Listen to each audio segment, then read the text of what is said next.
So the Our Generation project is a wider cross-border project, and it's made up of 7 partner organisations, some of which are based in the south. As part of this, PlayBoard has developed the Spaces to Be programme, which began 3 years ago at the very start of lockdown. In the face of adversity, the team adapted and moulded the programme to meet emerging need and barriers caused by the pandemic, namely the impact on already existing levels of ill mental health in children and young people and the decreased play and social opportunities available to children. Again, exacerbating the existing issue of growing levels of play deprivation. I'm sure you can appreciate this was no mean feat, and we are proud of the reach that we have achieved. By the end of the project, we expect to reach over 1,000 children, 200 parents, and around 300 practitioners. If you're interested in these statistics and the progression of learning, our partners, Ulster University, have undertaken a large research study, of which I can share the results with you upon request. So what is Spaces to Be? Well, it's a unique programme which advocates for the child's right to play as a means of supporting mental health and resilience and positively addressing difference. At PlayBoard, we recognise that a holistic approach is essential to ensuring systematic change. So the programme, therefore, takes a 3-pronged approach by providing training for practitioners, workshops for parents and carers, and of course, play sessions for the children and the practitioners working with them. This provides not only play opportunities for children, but practical experiences for the practitioners to implement learning.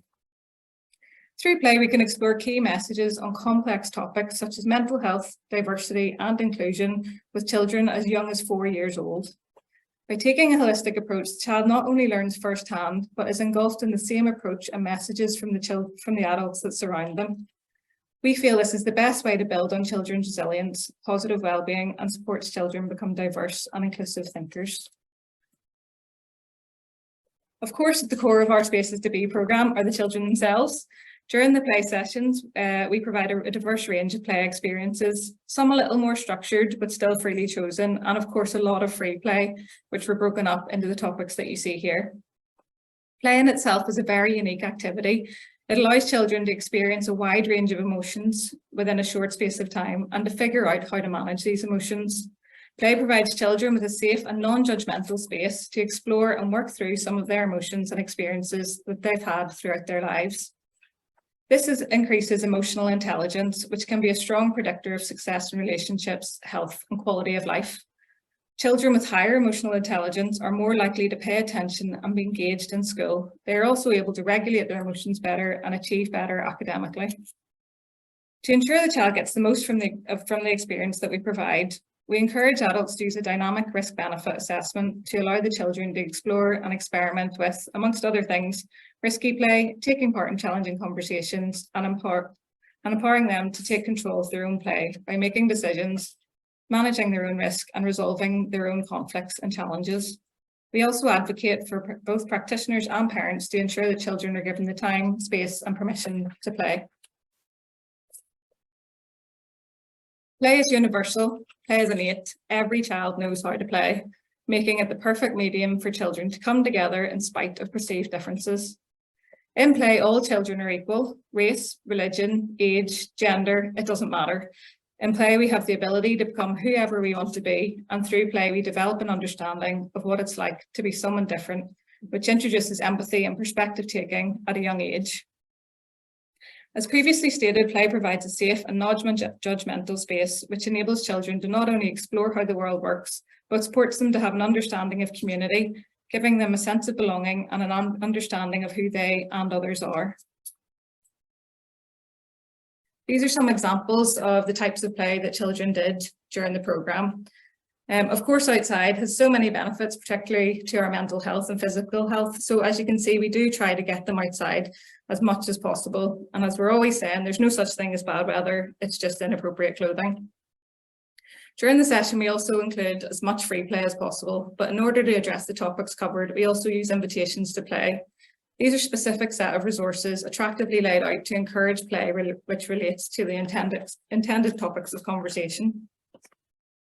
Again, some more examples. So you can see that we really do encourage that risky play of building obstacle courses themselves. They've got the height, they've got the unstable surfaces. Again, in this top middle one there, this is a cross-community session that they were playing a tug of war. And as you can see, the teams are made up of children from the different communities. Loose parts feature heavily throughout our programme. These not only enable children to be creative, but use their imagination and practice physical skills. It enables children to explore their world and work through their experiences. This, alongside some of our invitations to play, have been quite challenging due to the controversial nature. As you can see, children have created a lot of guns, shields, balaclavas, and they were able to identify things like flags that they see within their environment.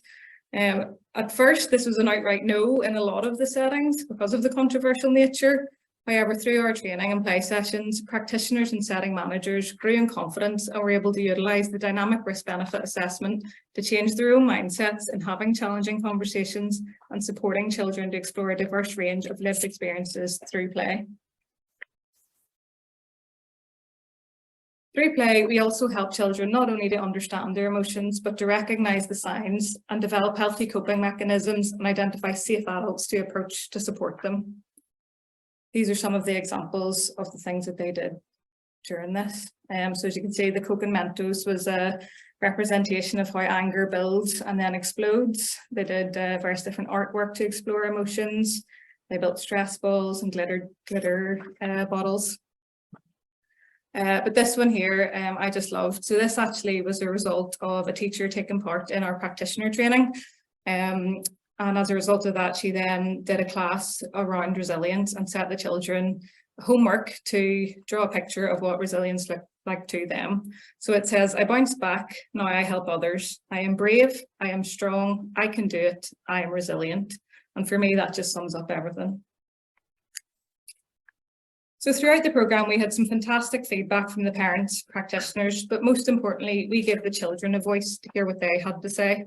I would love to play these videos for you, but unfortunately we just don't have the time to do it. So I strongly encourage you to take a look at our testimony videos to hear firsthand about how the programme has supported children to increase their emotional literacy, increase their confidence, and gain an understanding of inclusion and diversity. During the testimony videos, you'll also hear how the programme has supported parents to understand the importance of play and how practitioners have made significant changes to their practice in order to increase play provision to further improve outcomes for children.